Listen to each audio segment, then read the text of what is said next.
Eclesiastes capítulo 2. Você que está de pé, vai sentando, vai se acertando. Tem cadeiras aqui no meio, tem cadeiras aqui na frente. Amém. Irmãos, nós, para variar, estamos em fase de adaptação, tá? Semana passada nós tivemos problema, não conseguimos transmitir direito a nossa live, foi quebrada.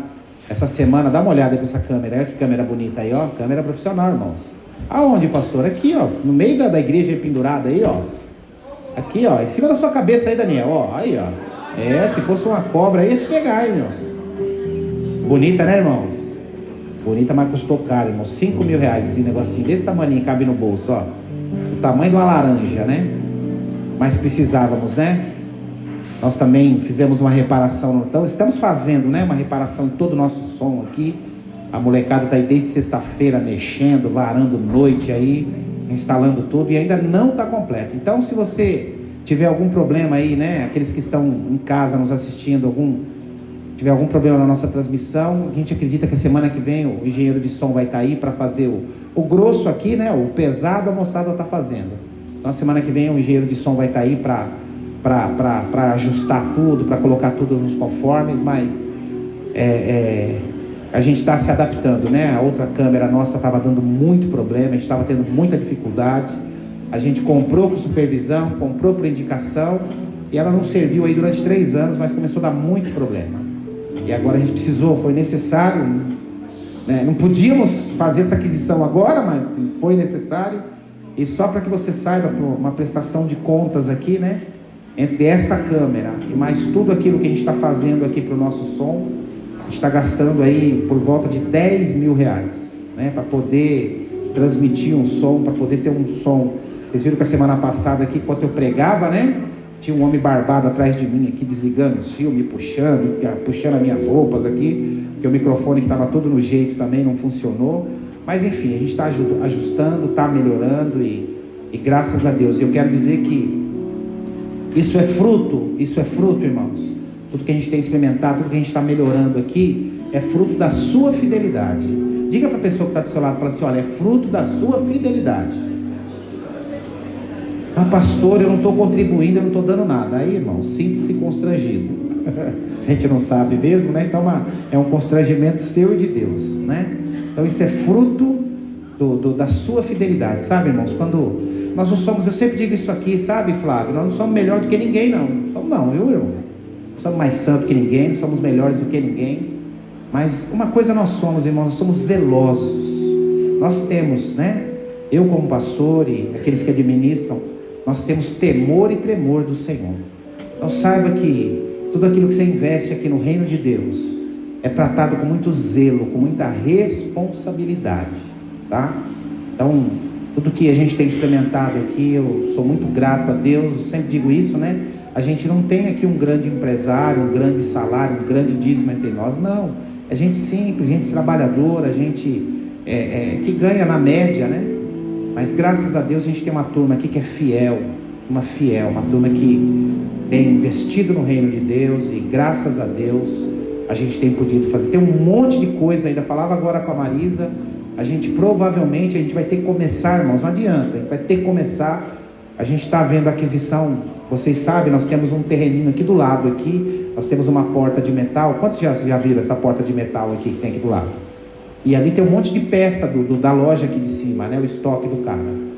E a gente vai tentar negociar com ele porque não está dando. Quando a Marisa falou, inclusive a gente comentou agora, a Marisa comentou comigo que quando vem todas as crianças não cabe na sala, está mudando para a sala maior e tal. Então a minha sala aqui, o gabinete pastoral também está sendo usado, então está muito apertado lá para as crianças, está ficando uma coisa meio, né? Esse é um problema bom, um problema que todo pastor gosta, quando falta cadeira e quando falta espaço. Todo pastor ama esse problema. Então a gente vai ter que provavelmente negociar esse espaço aí, porque nesse espaço dá para construir 2 salas boas, né, Marisa? Umas 2 salas, né? Mas só que vai ser alvenaria, irmão. Tem que levantar uma parede, fazer telhado, enfim. Mas vai precisar, né? Vai precisar porque está ficando apertado e não adianta. A criança, se ela não ficar, Saulinho, que eu diga, se não tiver algum ambiente gostoso, legal, a criança que nem a gente, irmão. Se eu vou num ambiente que é muito quente, que é muito abafado e bagunçado, eu não fico. Eu dou um jeitinho, sou educado, não vou falar, né? Mas eu saio de fininho. Eu não gosto nem de calor demais e nem de bagunça. Eu não consigo ficar no ambiente bagunçado. Então quando eu for na sua casa, você arruma a sua casa, hein? Tem sua casa arrumadinha. Ai, pastor, mas minha casa é tão simples. Eu estou falando de simplicidade, estou falando de bagunça. Então, mas os moleques jogam bagunça, os brinquedos para tudo que é lado. Quando eu for lá, você pega uma caixa e joga tudo dentro. Eu sou agoniado. Brincadeiras à parte, mas amém. Eu estou tão feliz com aquilo que Deus está fazendo entre nós e aquilo que Deus vai continuar fazendo. É não, Elias? Isso aí, bom ver vocês aqui também. Amém. Abriu aí, Eclesiastes capítulo 2. Ó, o som está maravilhoso hoje, hein? Eu achei meio alto na hora do louvor. Estava alto na hora do louvor, irmãos, ou não? Sem influência minha, sem influência. Eu sou meio chato. Estava bom o som na hora do louvor? Estava bom, Gabi? Tava, o ouvidinho da Gabi é afinado. Estava bom? Então tá bom. Então é eu que sou chato mesmo. Agora o som aqui na hora para falar que tá bom demais. Que bom. Ó, tudo melhoria, irmão. Trocamos aí tudo quanto é conector. Só de conector foi mais de quantos? Ó, só conectores, mais 120 conectores precisaram ser trocados. Tudo conector velho, irmão. Tinha 10 anos de idade. Alguns conectores desde quando nós inauguramos a igreja. Graças a Deus está ficando bom, em nome de Jesus. Acharam aí Eclesiastes? O ar tá bom também? O ar tá bom, irmão? Tá muito gelado? Tá gelado, Roberto? Tá bom, né? Ó, até o Roberto achou que tá bom, irmãos. Olha. É porque tá bom mesmo, né? Glória a Deus. Eclesiastes capítulo 2, vamos lá? Quem achou, diga amém. Amém. Glória a Deus. Eu vou pedir para vocês aqui, irmãos. A gente está numa série aqui. A gente está na série de emoções, né? A gente está terminando já. E eu sempre tenho dito isso e tenho lembrado para a audiência rotativa, aquele que nos assistem. Eu tenho estudado muito sobre esse tema e tenho estudado muito sobre o comportamento dos crentes dos dias de hoje. E sabe, irmãos, eu como pastor, eu sou pastor ordenado há 13 anos, mas sou pastor há quase 20 anos, né? Comecei cedo. E eu tenho percebido ao longo da caminhada, que o que tem acontecido, eu acho que, no meu entendimento, sabe? Eu acredito que o maior problema nos dias de hoje da igreja brasileira, da igreja mundial, nem é a questão do pecado. É claro que o pecado mata, o pecado é terrível, mas eu acredito que mais do que o pecado, são as questões emocionais que têm abalado a igreja, que têm abalado as pessoas. Eu sempre digo isso: o camarada vai dormir crente, acorda não acreditando mais em nada, ou então ele vai dormir não acreditando mais em nada, acorda de manhã crente. É uma gangorra emocional. Um dia o cara crê em tudo, no outro dia o cara não crê em nada. Um dia o cara está cheio de fé, todo animado, cheio de ânimo, no outro dia não quer mais nem ir para a igreja. Isso é um problema, e nós precisamos sair dessa gangorra emocional, porque para o diabo isso é maravilhoso, aquele crente inconstante. Sabe por quê? O crente inconstante, o crente vulnerável emocionalmente, ele é uma presa fácil para o diabo, além de um mau testemunho, né? É o tipo do cara, é o tipo da mulher que o diabo não quer matar. Se você vive desse jeito, o diabo não vai te matar. Ele vai te deixar levar uma vida medíocre, uma vida muito abaixo do padrão que Deus quer para a tua vida. Mas te matar ele não vai. Sabe por quê? Porque você está fazendo propaganda de graça para ele. E as pessoas vão olhar para a vida da pessoa que vive assim e vai dizer: eu quero ser crente que nem esse cara aí. Eu quero ser crente que nem essa mulher. Deus me livre. Olha, vive desanimada, vive reclamando de tudo, vive na depressão, vive caída, vive para baixo, vive... O diabo vai te matar para quê? Você está fazendo propaganda de graça para ele. Agora, quando eu sou um crente animado, quando eu sou um crente cheio de fé, quando eu passo pelas lutas dando glória a Deus, quando eu passo pelas dificuldades crendo que Deus está no controle de tudo na minha vida, aí o diabo fala: esse aí está dando trabalho. Só que ele não tem poder sobre a sua vida. Amém? E é sobre isso que eu quero falar hoje, irmãos. Se eu pudesse dar um título para essa mensagem, o título seria, para vocês colocarem, pode colocar na live, né? Seria: onde está a felicidade? Vou dar um segredo para vocês hoje. Pastor, você sabe onde está a felicidade? Sabe, irmãos, tem gente que vive a vida loucamente, vive a vida desesperadamente e passa praticamente a vida toda em busca dessa tal felicidade, que a gente não sabe onde está, né? Que muitos não sabem onde está. E hoje eu vou falar aqui sobre a vida do homem. que segundo a Bíblia foi o homem mais inteligente, o homem mais culto, porque pediu isso ao Senhor, e esse homem passou a vida inteira procurando a felicidade, e para nossa tristeza e para a tristeza dele, ele não achou. E depois você vai entender aqui o porquê ele não achou. Mas a Bíblia é maravilhosa, irmão, sabe por quê? Porque desde o tempo de Adão e Eva, desde o tempo de Salomão, desde o tempo da igreja primitiva, desde o tempo dos apóstolos, o ser humano é o mesmo. Mudou pouquíssima coisa, mudou um pouquinho a culinária, mudou um pouquinho a vestimenta, mudou um pouquinho o corte de cabelo, mas na essência, Erivaldo, é a mesma coisa, as mesmas mazelas, os mesmos desejos, as mesmas taras, as mesmas dificuldades, as mesmas teorias conspiratórias da mente. O homem mudou muito pouco, muito pouco. E o grande milagre da Bíblia é que o Senhor fez questão de deixar esse manual para mim e para a sua vida, para que a gente possa aprender com os acertos e com os erros daqueles que vieram antes de nós, com os erros e com os acertos daqueles que vieram antes de nós, para que nós não caiamos na mesma armadilha. Então a Bíblia é maravilhosa, irmãos, a Bíblia é maravilhosa. Eu acordei essa madrugada, eu estava sem sono, aí eu estava tão apaixonado por esse texto que eu coloquei o áudio para mim, e eu ouvi o texto, o livro de Eclesiastes inteiro. Depois entrou acabou o livro de Eclesiastes, e aí foi indo, sei que assim, o Eclesiastes eu li inteiro, depois foi Cantares, depois foi indo, e foi maravilhoso, porque a palavra ela vai nos enchendo, e quando você ouve numa velocidade bem lenta, você começa a atentar para um monte de coisa que às vezes você passa correndo e não vê. Então assim, a Bíblia é maravilhosa, irmãos, maravilhosa. Amém? Achou aí Eclesiastes capítulo 2? Eu queria que você acompanhasse comigo aí. Eles vão, se quiser acompanhar na tela que eles vão colocar aí, também acompanhe. E nós vamos a princípio até o versículo 11. Diz assim, isso é Salomão falando, tá, irmãos? É Salomão. Existem aí alguns que dizem que mas não foi, não há convicção de que foi Salomão que escreveu o Eclesiastes. Sim, foi Salomão, sim, principalmente esse capítulo 2. Disse comigo, vamos, eu provarei com alegria, goza, pois a felicidade, mas também era vaidade. Do riso disse loucura e da alegria. Resolvi no meu coração, versículo 3, dar-me ao vinho, regendo-me contudo pela sabedoria, entregar-me à loucura, até ver que o melhor seria que fizessem os filhos dos homens debaixo do céu durante os poucos dias de vida. Empreendi grandes obras, edifiquei para mim casas, plantei minhas vinhas, fiz jardins, pomares para mim. Nestes plantei árvores frutíferas de toda a espécie. Fiz para mim açudes, para regar com eles os bosques, que reverdejavam as árvores. Comprei servos e servas, e tive servos nascidos em casa. Também possuí bois e ovelha, mais que todos aqueles que possuíram antes de mim em Jerusalém. Amontoei também para mim prata, ouro, tesouros de reis e de províncias. Provi-me de cantores e cantores, e das delícias dos filhos dos homens, e mulheres. Engrandeci-me e sobrepujei a todos que vieram antes de mim em Jerusalém.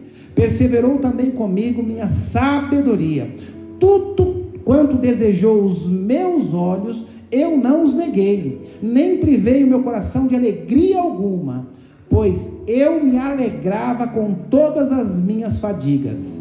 Isso era a recompensa de todas elas. Considerei todas as obras que fizeram as minhas mãos, como também o trabalho que eu fiz com fadigas que havia feito. Eis que tudo era vaidade e correr atrás do vento, nenhum proveito havia debaixo do sol. Pai querido, esta é a tua palavra, Senhor. Fala conosco mais uma vez, Pai.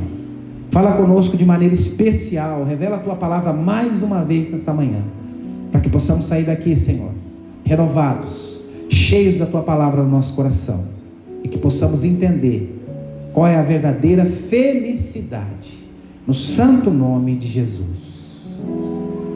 Irmãos, esse é um livro que, eu sempre digo isso, o livro de Eclesiastes, ele é maravilhoso, porque é um livro, apesar de ser um livro melancólico, de ser um livro de reflexão, é um livro de um velho que está no finalzinho da vida, um homem que viveu todas as experiências que você pode imaginar no mundo, todo tipo de experiência, e ele está olhando para trás, fazendo uma reflexão da sua vida, e vendo um monte de bobagem que ele fez. É como eu e como você, olhando para trás, diante de toda a sabedoria, de todo o conhecimento, de toda a cultura que ele tinha, olhando para trás e vendo o tanto de besteira que ele fez na vida. Então torna-se um livro melancólico, mas é um livro muito importante, porque é um livro que ensina para mim e para você tudo aquilo que nós devemos nos distanciar. Infelizmente Salomão percebeu no final da idade, no final da vida, quando ele estava partindo, que ele perdeu muito tempo com muitas coisas que desagradavam e que o afastavam de Deus. E ele está ensinando, ele deixou isso escrito e registrado para mim e para você, para que eu e você não caiamos no mesmo erro, para que eu e você não percamos tempo com as mesmas besteiras, com as mesmas vaidades. Vaidade no hebraico quer dizer vapor, ou seja, a palavra vaidade vem do hebraico vapor, ou seja, ele olha para tudo aquilo que ele construiu, para tudo aquilo que ele experimentou, para tudo aquilo que ele correu atrás a vida inteira, e ele diz: corri atrás do vento, corri atrás do nada, isso tudo foi vaidade, isso tudo foi como vapor. E olha que coisa interessante, irmãos, a coisa interessante aqui, que o título dessa mensagem é: onde está a felicidade? E essa é a pergunta de $1 milhão, é a pergunta que todos nós queremos saber. Quantas vezes, às vezes parado, sentado no sofá, ou deitado sem conseguir dormir, ou orando, ou meditando, fazendo qualquer coisa, você não parou e pensou: será que eu sou feliz? Ou quantas vezes a sua esposa não perguntou para você: você é feliz comigo? Ou você perguntou para sua esposa: você é feliz comigo? Você tem uma vida feliz? Se você não fez isso ainda, há algum problema. Quantas vezes a gente não se pega fazendo essa avaliação, se nós somos realmente felizes? E essa pergunta é a pergunta de $1 milhão. Aonde está a felicidade? E a gente olhando aqui para a vida de Salomão, nesse capítulo 2, a gente percebe que ele procurou, ele correu atrás a vida inteira dessa tal felicidade. E o grande problema é que ele correu e não achou.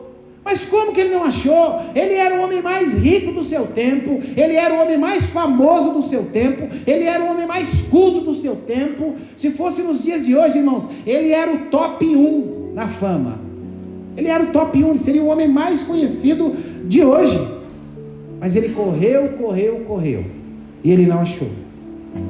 E sabe, irmãos, o que é interessante? Que na vida dele, tudo era superlativo, tudo era exagerado, tudo era grande, tudo era enorme. Grandes obras, muitas mulheres, grandes banquetes, grandes açudes, grandes jardins, tudo era superlativo, tudo era exagerado, mas nada saciava esse homem.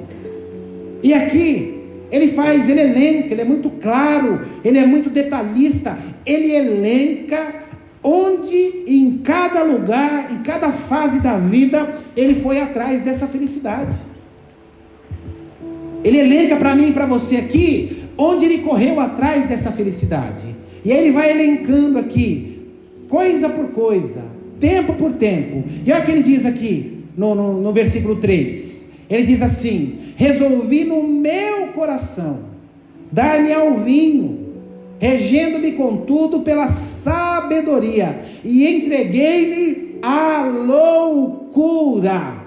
Sabe, irmãos, quando eu e você vivemos conforme os nossos desejos, conforme as nossas necessidades, conforme o desejo da nossa carne, conforme o desejo das nossas taras, Isso quer dizer, ele assume aqui, é entregar-se à loucura.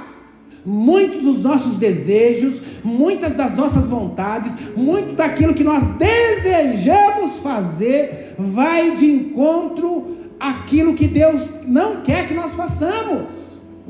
É algo completamente, diametralmente distante daquilo que é a vontade de Deus para a nossa vida.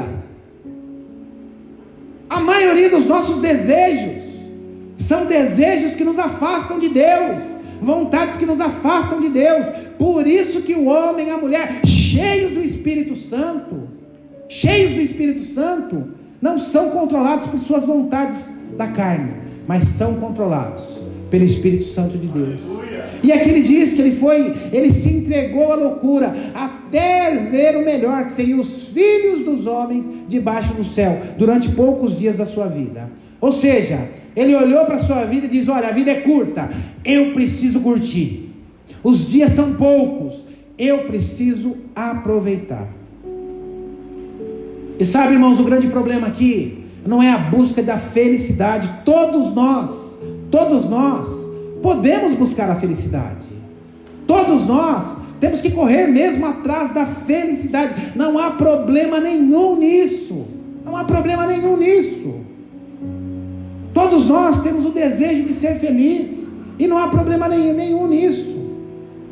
Agora, o grande problema de Salomão, o que é o grande problema de muitos, e às vezes dentro da igreja, que se reconhecem como filhos de Deus, o grande problema é querer ser feliz sem colocar Deus na agenda.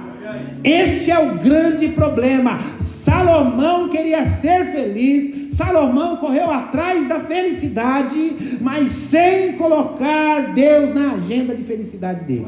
E deixa eu falar um segredo para você aqui: sem Deus você nunca terá plenitude na felicidade.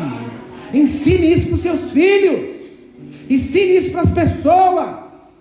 Tem pai que investe na vida do filho, para o filho ser bem sucedido, para o filho ir longe, para o filho avançar, e isso é bom, a Bíblia ensina isso. Nossos filhos são flechas, nossos filhos chegarão onde nós não pudemos chegar, são flechas como na mão do valente. Entretanto, a felicidade do nosso filho sem Deus não será uma plena felicidade. Ele pode ser o maior doutor do mundo, pode ser o maior psicólogo do mundo, pode ser o maior diretor do mundo, pode ser o maior cantor do mundo. Sem Deus, ele não terá plena felicidade. Esse foi o problema de Salomão. Esse foi o problema de Salomão, que ele está confessando aqui no versículo 3. Busquei a felicidade, mas a felicidade sem Deus é como buscar a loucura, é como se entregar à loucura. E tem muito crente vivendo assim, fazendo o que dá na telha, buscando a felicidade em tudo quanto é lugar, buscando a felicidade em tudo quanto é coisa. Cuidado. E aí ele começou a se dar todas as coisas. E aqui ele elenca para mim e para você, para a gente, ele é bem claro, e para a gente entender onde ele buscou essa tal felicidade. Olha o que diz o versículo 4, 5 e 6. Empreendi grandes obras, edifiquei para mim casas, plantei para mim vinhas, fiz jardins, pomares, tudo isso para mim. Nestes plantei árvores frutíferas de toda a espécie. Fiz para mim açudes para regar com bosque, em que as árvores ficavam tão verdes. E aí ele continua aqui não, até o 6 está bom. O que a gente percebe aqui, irmãos? Mais uma vez, que tudo que ele fazia era grande, era maiúsculo, era superlativo. Ele fez grandes obras, grandes jardins, grandes açudes, num lugar que a água era escassa, mas tudo para ele era grande. E aqui a gente percebe, irmãos, que tudo que ele fazia, ele faz questão: eu fiz para mim, eu fiz para mim, eu fiz para mim. Um comportamento megalomaníaco, um comportamento egoísta, um comportamento egocêntrico, distante de Deus. Quando eu começo para mim, isto me distancia de Deus. me distancia de Deus. Tudo é em torno de si, tudo é em torno de si mesmo. Ele procura a felicidade para si, mas não acha, porque ele era um cara egocêntrico, um cara centralizado em si mesmo, que olhava pouco ao seu redor, olhava pouco para as outras pessoas. Parece alguns pastores nos dias de hoje, né, irmãos? Tenho visto umas loucuras por aí nos dias de hoje. Isso tem sido um problema, e infelizmente tem sido referencial para algumas pessoas. Fiz açudes para mim, fiz grandes obras para mim, fiz grandes jardins para mim.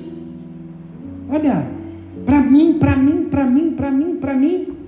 egocêntrico. Quando eu começo com esse egocentrismo, não há espaço para Deus. Não há espaço para Deus, não há espaço para a família, não há espaço para o outro. Isso é um perigo. E aí ele continua procurando. Ele procurou nas casas, nos palácios, nas grandes obras, nos açudes. Ele continua procurando. E aí olha o que diz o versículo 7 e 8. Diz o seguinte: comprei servos e servas, e tive servos nascidos em casa. Também possuí bois e ovelhas, mais do que todos que possuíram antes de mim, e vieram a Jerusalém. Ou seja, ele está dizendo aqui, que ele teve muitos escravos, ele teve muitos empregados, teve escravos que nasceram na casa dele, e ele teve muita criação, muito boi, muita ovelha, teve muito, mas ele era tão egocêntrico que ele teve mais do que todos que tinham vindo antes dele. Não existia na terra homem ou mulher que tivesse mais criação do que ele. E aí ele continua: amontei também para mim prata e ouro, tesouros de reis de províncias, provi para mim cantores e cantoras, e das delícias dos homens, e mulheres e mais mulheres. Ou seja, irmãos, este homem, ele procura a felicidade em 3 fontes de prazeres. 3 fontes. Primeiro, ele tinha gente para servir ele de tudo quanto era lugar, servos e servas, e nisso inclui as mulheres que deitavam na cama dele, as mulheres que se deitavam com ele. Ele amontoou tesouro e ouro de tudo quanto é espécie, e ele no seu tempo era o homem que tinha o maior rebanho do mundo, tanto de bois como de ovelhas. Foi ajuntando, ou seja, era um homem insaciável, nada secava o apetite desse homem, nada saciava a fome e o desejo desse homem. Era um homem insaciável em todas as áreas. E sabe, irmãos, quando o ser humano tem esse tipo de comportamento, ele trata pessoas como coisas e ama as coisas. Esse era o comportamento de Salomão, que ele confessa aqui no Eclesiastes, no capítulo 2. Que ele confessa aqui. E sabe, irmãos, e infelizmente, passado quase 3.000 anos, é o que o mundo ensina. É o que o mundo ensina. Você abre o Instagram e o YouTube, o que mais tem lá? Curso para te ensinar a ser? Curso para ensinar a ser rico, a ganhar mais dinheiro. Arraste para cima. Como ganhar mais dinheiro, que é isso que o mundo, se você quer ser feliz, você precisa ter mais dinheiro. Você quer ser feliz, você precisa ter mais coisas. Você quer ser feliz, o que a televisão ensina? Você precisa ter mais experiências sexuais. Quanto mais experiências, mais felicidade.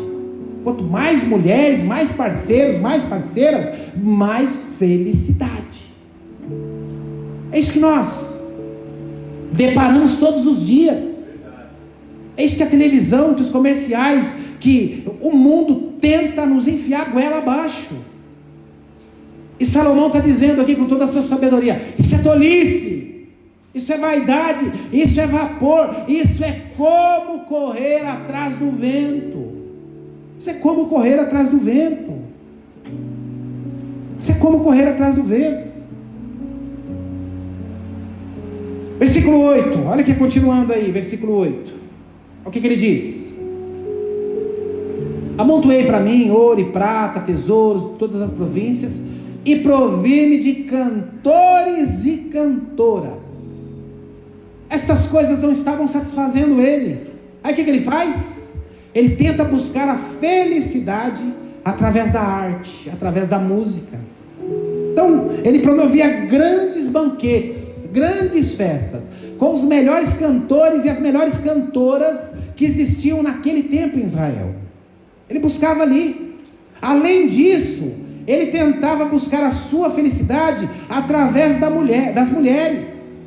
A Bíblia diz, irmãos, que Salomão teve 700 esposas, 700 princesas e 300 concubinas.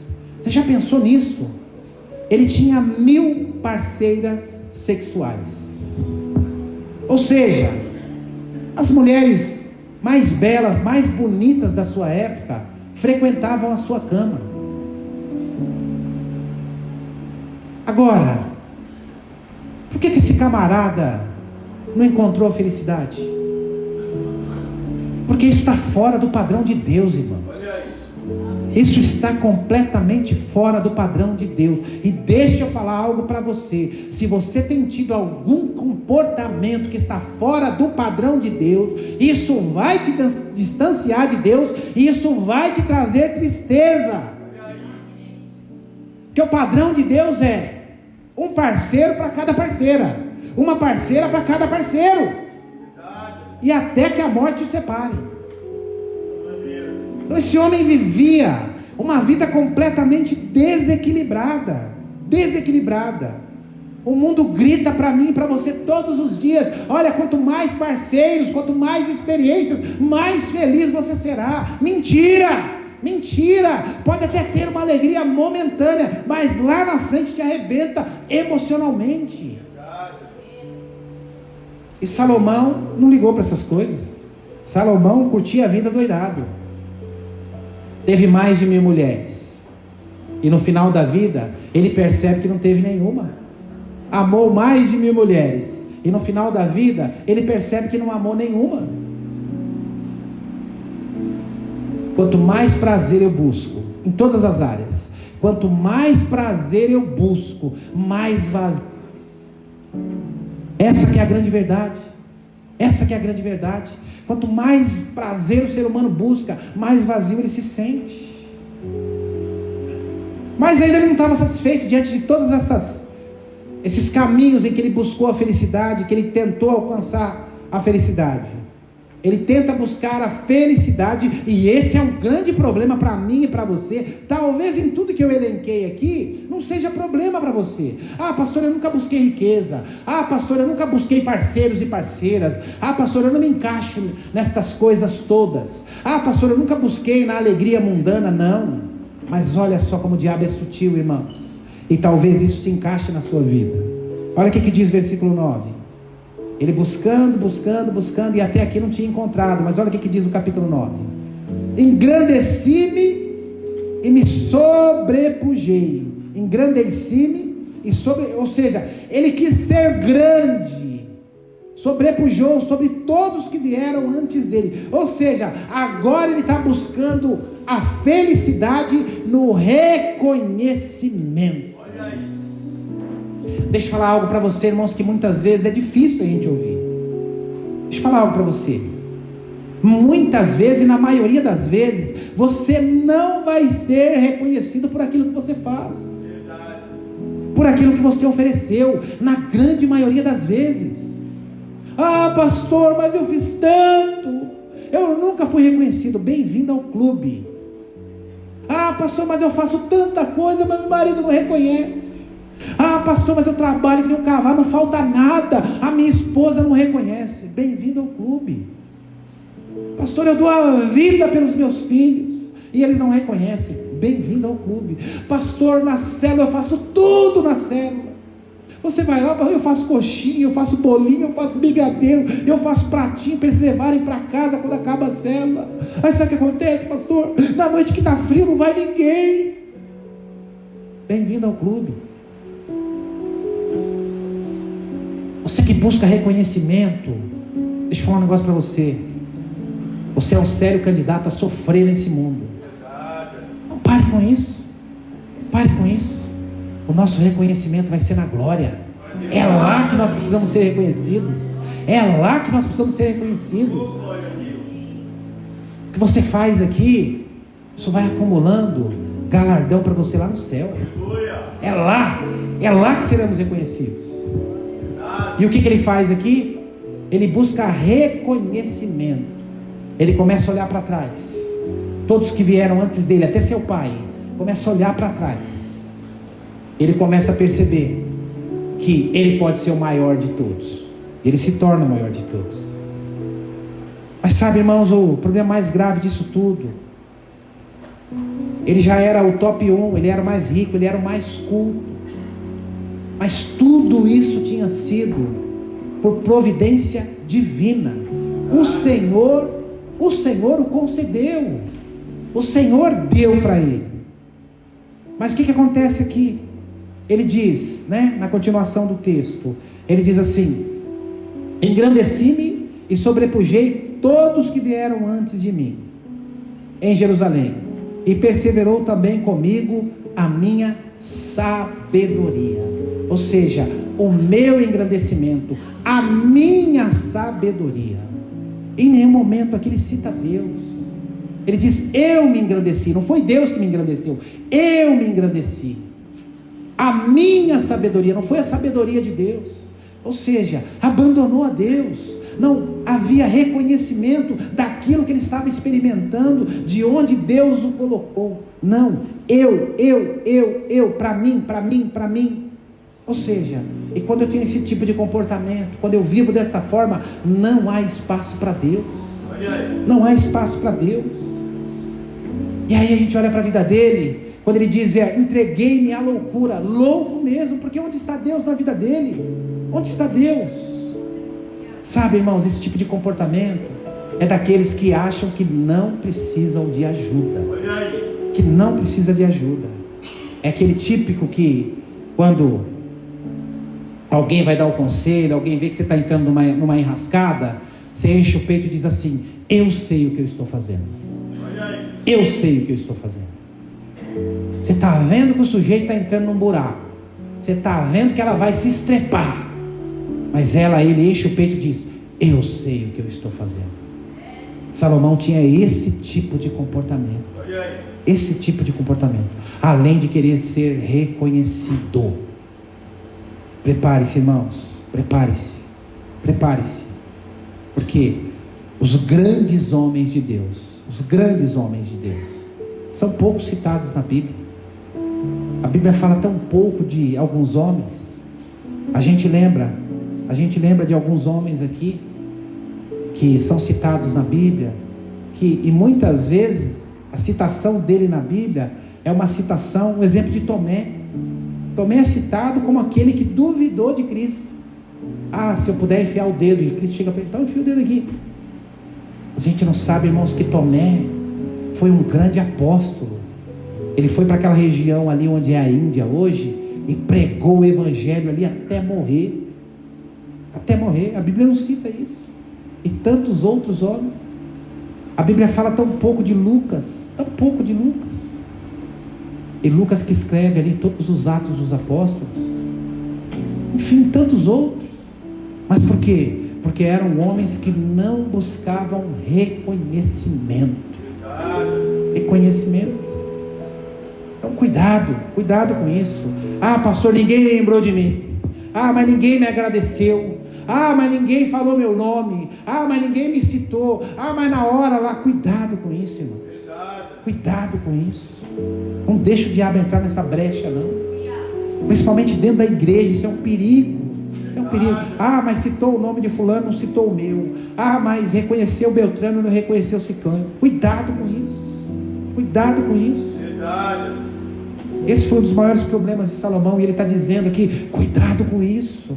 Aqui ele está velhinho, fazendo uma reflexão no final da sua vida, e está deixando uma carta para mim e para você, dizendo: olha, cuidado com essas coisas. Eu errei aqui, eu pequei aqui. Não façam o mesmo.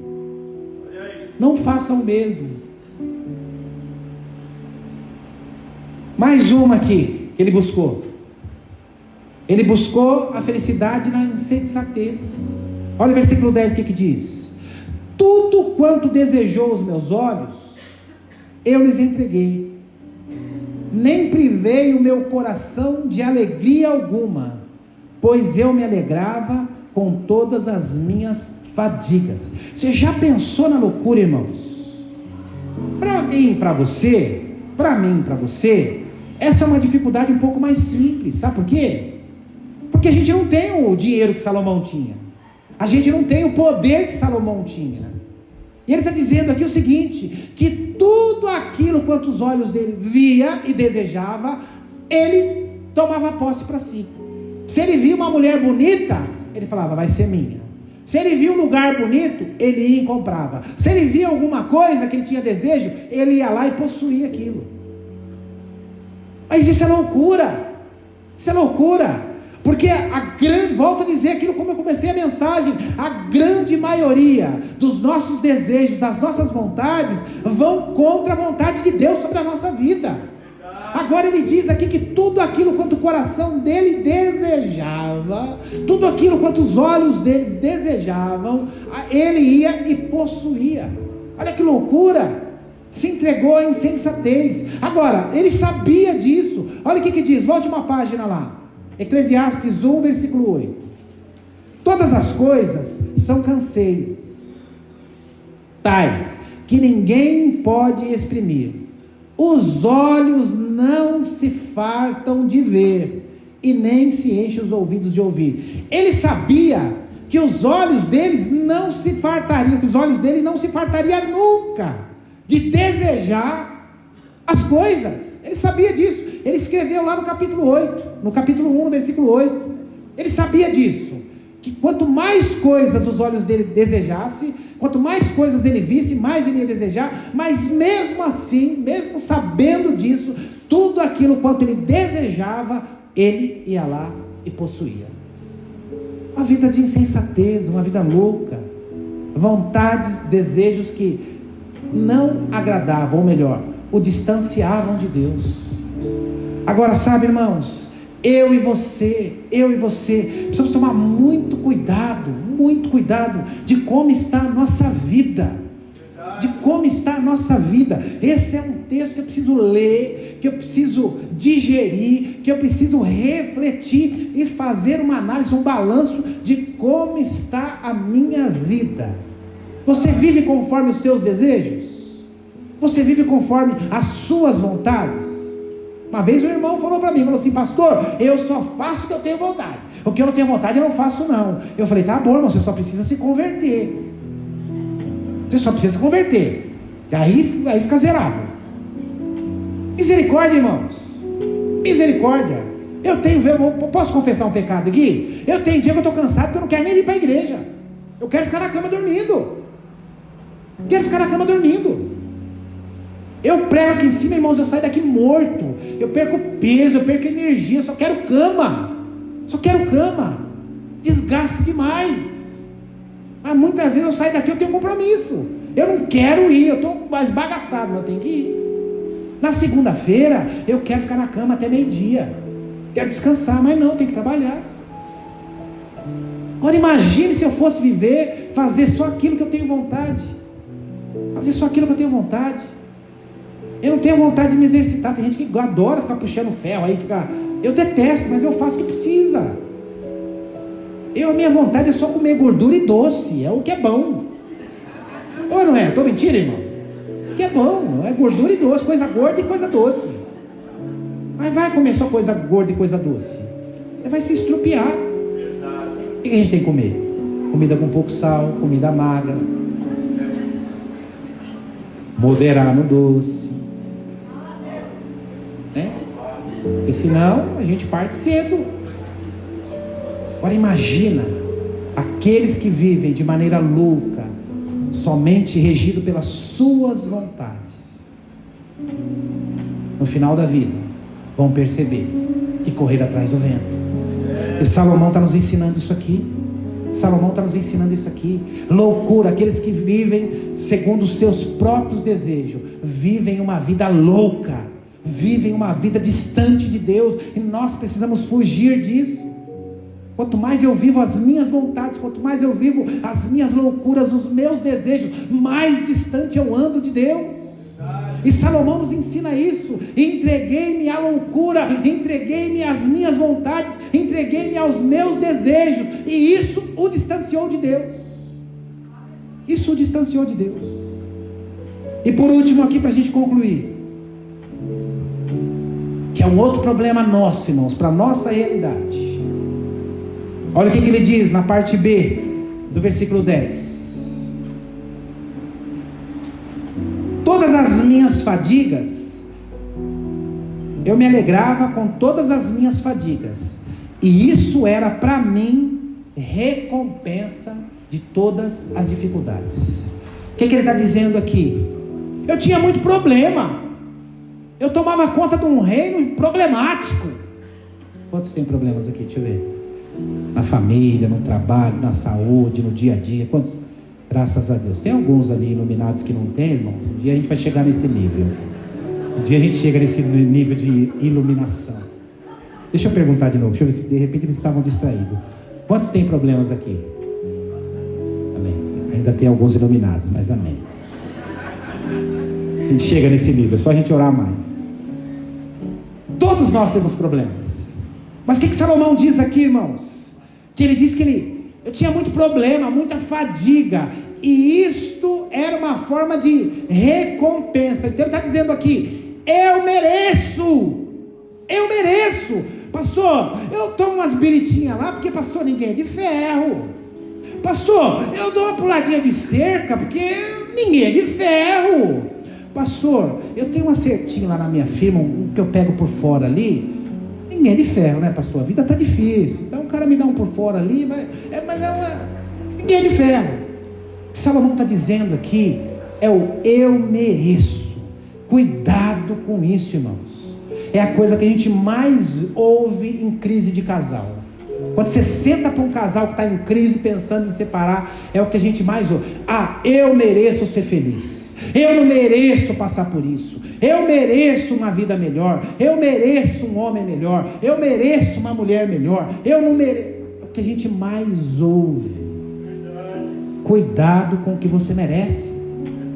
Você sabe, posso falar aqui? Você não vai ficar chocado comigo? Posso falar o que você merece? Eu posso falar o que você merece? Posso falar? Você merece inferno. Você merece inferno. Você merece o colo do capeta. Ai, pastor, tá gravando? Tá. Você merece o colo do capeta. Mas graças a Deus o nosso Redentor vive. Graças a Deus o nosso Redentor vive. E por causa do seu sacrifício na cruz do Calvário, há 2000 anos, esse decreto foi quebrado sobre a minha e sobre a sua vida. Mas a princípio, irmãos, quando nós nascemos, o que nós merecemos é isso. Mas graças a Deus, um dia a palavra de Deus nos alcançou. Nós o reconhecemos como Senhor e Salvador da nossa vida. Aleluia. E Ele nos livrou dessa sentença de morte. Obrigado. Então cuidado. Eu mereço ser feliz. Tem um monte de gente vivendo como Salomão. Tem um monte de gente vivendo como Salomão. Gente que já passou entre nós aqui, vivendo como Salomão, com esse discurso: eu mereço ser feliz, eu mereço ser feliz, e com a vida estrupiada. Aí chega lá no final da vida, e faz como Salomão, olha para trás e vê que tudo é vaidade, que tudo é vapor, tudo foi como vapor. Olha o que ele diz no versículo 11: considerei todas estas obras que as minhas mãos fez, como também o trabalho que eu fiz com fadigas e havia feito, e percebi que tudo é vaidade, vapor, e que eu corri o tempo todo como quem corre atrás do vento. Nenhum proveito houve debaixo do sol. Que miséria, irmãos, que miséria. Você chegar no final da vida, você olhar para trás e perceber que você correu atrás do vento a vida inteira. Você tinha tudo para ter uma vida maravilhosa, maravilhosa. E percebe que você jogou tudo fora. Pastor, mas onde está a felicidade? Você falou e não falou onde está a felicidade. Passe algumas páginas, vai lá para Salmo, que eu vou te ensinar. Vou te contar o segredo aqui. Que está à nossa disposição há quase 3.000 anos. Vai lá no Salmo 43. Aleluia, Deus. Glória.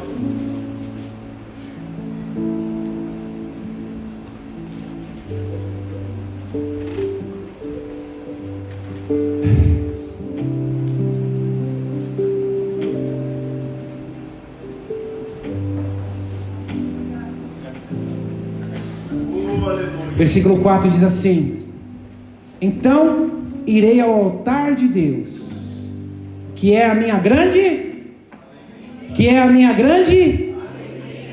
não há felicidade sem Deus. E o salmista nos ensina isso. Então irei ao altar de Deus, que é a minha grande, ao som da harpa eu te louvarei, ó Deus, Deus meu, porque está abatidas a minha alma, porque te perturbas dentro de mim.